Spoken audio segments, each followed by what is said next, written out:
உங்க வீட்டு பூஜை அறையில இந்த 5 சுவாமி படங்கள் இருக்கா? அப்படி இல்லைன்னா உடனே மாத்திடுங்க.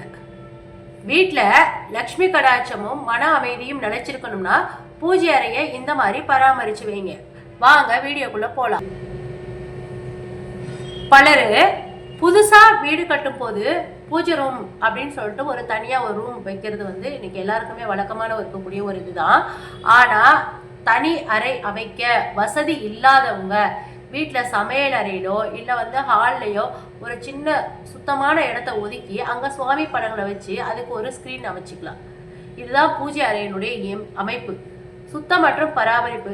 கடவுள் இருக்கக்கூடிய இடத்துல எந்த விதமான தூசியோ ஒட்டடையோ இல்லாம எப்பவுமே மங்களகரமாகவும் சுத்தமாகவும் இருக்கணும். பழைய மற்றும் உடைந்த படங்கள், முன்னோர்கள் வைத்து வழிபட வேண்டிய படங்கள் சேதம் அடைஞ்சிருந்தாலோ, நம்ம அப்பா அம்மா இல்லை தாத்தா பாட்டி அவங்க பூஜை பண்ணிட்டு இருந்த படங்கள் உடஞ்சி போயிருந்தது அப்படின்னா, கண்ணாடி உடஞ்சிருந்தா அதை அப்படியே வச்சிருக்க கூடாது. புதிய ஃப்ரேம் போட்டு மாற்றி வைக்கணும். இல்லைன்னா அந்த டேமேஜான ஃபோட்டோஸ்லாம் எடுத்துன்னு போய் நீர்நிலைகளில் தண்ணியில் விட்டுணும். அளவுக்கு அதிகமான படங்கள் சின்ன பூஜை அறையில் அலமாரியில் ஒரு மேடையில் எல்லா சாமிகளுடைய படத்தையும் நெருக்கமாக ஒன்னோட ஒன்று மேலே அடுக்கக்கூடாது. குறைஞ்சதா சின்ன கேப் இருக்கணும். அவசியமான படங்களை நேர்த்தியா வைக்கணும். சாமி படங்களை எப்பவுமே கிழக்கு திசையை பார்த்து வைக்கிறது ரொம்ப சிறப்பு. கிழக்கு திசை அமையாதவங்க வடக்கு திசை அல்லது மேற்கு நோக்கி வைக்கலாம். தெற்கு நோக்கி சுவாமி படங்களை வைக்கக்கூடாது. தட்சிணாமூர்த்தி, பைரவர் இவங்களை தவிர வேற எந்த சாமி படத்தையும் தெற்க பார்த்து வைக்கக்கூடாது. வீட்டில் நிம்மதி நிலைச்சிருக்கணும்னா இந்த 5 படங்கள் கட்டாயமா நம்ம வீட்டில் இருக்கணும். நம்ம எந்த ஒரு காரியமும் செய்யும் போது தடை இல்லாம வெற்றி பெறணும் அப்படி என்றால் முழுமுதல் கடவுளான விநாயகருடைய படத்தை வைக்கிறது ரொம்ப ரொம்ப ரொம்ப அவசியம். அடுத்தது, வீட்டில் இருக்கக்கூடிய குழந்தைங்களுக்கு நல்ல கல்வி, நினைவாற்றல், ஞானம் வரணும், புத்தி கூர்மையா இருக்கணும் அப்படின்னா சரஸ்வதி தேவி படம் கண்டிப்பா இருக்கணும்.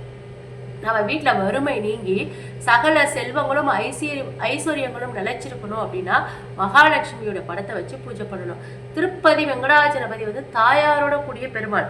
குடும்பத்துல ஒற்றுமை, கணவன் மனைவியிடையே அந்யோன்யம், சண்டை சச்சரவுகள் இல்லாத அமைதியான வாழ்க்கை அமையணும் அப்படின்னா திருப்பதி வெங்கடாஜல பெருமாளுடைய படத்தை தாயாரோட வச்சு வழிபடலாம். முருகப்பெருமான் தைரியமா இருக்கணும், தன்னம்பிக்கை, வாழ்க்கையில சந்திக்கக்கூடிய அனைத்து விதமான தடைகளையும் எதிர்ப்புகளையும் வெல்லக்கூடிய ஒரு ஆற்றல் உங்களுக்கு கிடைக்கணும்னா முருகப்பெருமானுடைய படத்தை வச்சு வழிபடலாம். சுவாமி படங்களை உருவேற்றும் சக்தி முறை. படங்களுடைய ஜீவசக்தி. கடைகள்ல இருந்து வாங்கி வரக்கூடிய படங்கள்ல வெறும் காகிதமும் கண்ணாடியும் தான் இருக்கும். கோவில் சிலைகளுக்கு கும்பாபிஷேகம் செய்து சக்தி ஏற்றுவது போல வீட்டுல நம்மளும் தொடர்ந்து செய்யக்கூடிய வழிபாடுதான் அந்த படங்களுக்கு சக்தி கொடுக்குது.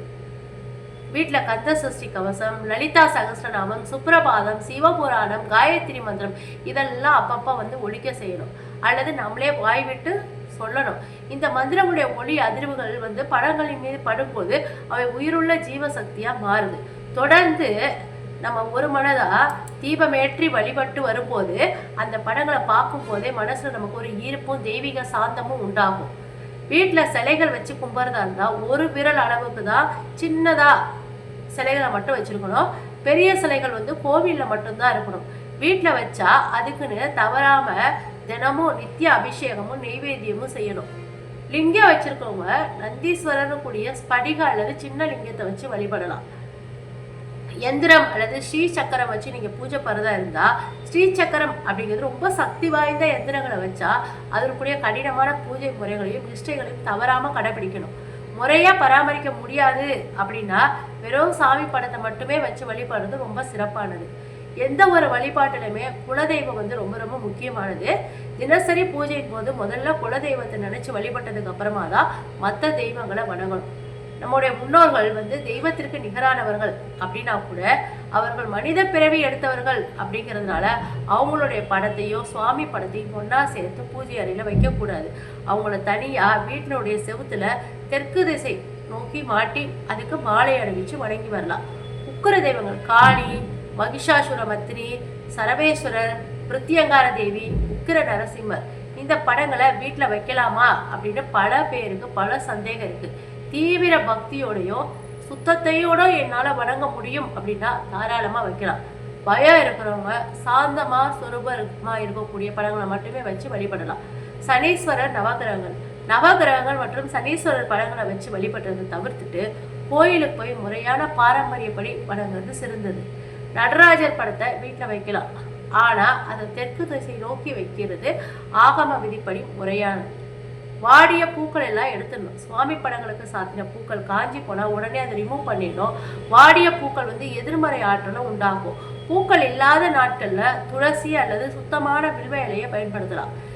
தினமும் காலையிலையும் மாலையிலையோ சந்தன குங்குமம் விட்டு விளக்கேற்றி சாம்பிராணி தூபம் போடணும். நெய்வேத்தியமா பெரிய அளவில் எதுவும் செய்ய முடியல கூட சுத்தமான குடிநீர், கற்கண்டு, உலர் திராட்சை, இதுல ஏதாவது ஒரு பழத்தை அன்போட இறைவனுக்கு படைச்சாலே போதுமானது. இந்த மாதிரி நீங்க பூஜை பண்ணி உங்களுடைய பூஜை அறைய வச்சுட்டு இருந்தீங்கன்னா உங்க வீட்டுல எப்பவுமே லட்சுமி கடாட்சம் நிறைஞ்சிருக்கும் அப்படிங்கிறது ஒரு துளி கூட சந்தேகம் இல்லை. உங்களுக்கு இந்த வீடியோ பிடிச்சிருந்ததுன்னா நம்மளுடைய வீடியோவுக்கு லைக் பண்ணிட்டு உங்களுடைய கருத்துக்களை கமெண்ட் பாக்ஸ்ல பதிவு பண்ணுங்க. நாளைக்கு நம்ம வேற ஒரு வீடியோல பார்க்கலாம்.